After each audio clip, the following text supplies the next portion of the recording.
వాక్యానికి బంధింపబడాలి. మీరు ఒక బోధకులుగా ఉండాలి. నేను కోరుకున్నది అదే.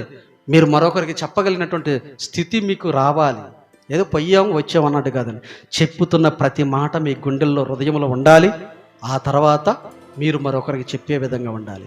ఇది లేకుండా ఏదో పొయ్యాము వచ్చాము, జీవితాలు మార్పు ఉండదు. యథారాజ తథా ప్రజ. చాలామందిని చూడండి, మిమ్మల్ని దేవుని యొద్దకు చేర్చటం, దేవుని రాజ్యానికి చేర్చటం బాధ్యత నాదండి.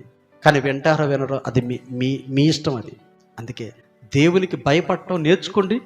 మీ పిల్లలు కూడా భయపడేటట్టు చెయ్యండి. దేవుని ప్రేమించడం నేర్చుకోండి. మీ పిల్లలు కూడా దేవుడిని ప్రేమించేటట్టుగా చెయ్యండి. ఆయన మార్గాలను నడిచేటట్లుగా, ఆయన ఆజ్ఞలను అనుసరించి నడిచేటట్లుగా, పూర్ణ ఆత్మతో దేవుణ్ణి సేవించేటట్లుగా మీరుండండి. మీ పిల్లలను కూడా అలాగనే తయారు చేయండి. కాలక్షేపానికి కాదు ఇది. ఈ ఆరాధనలో 4 మాటలు విని బలపడటం కోసం.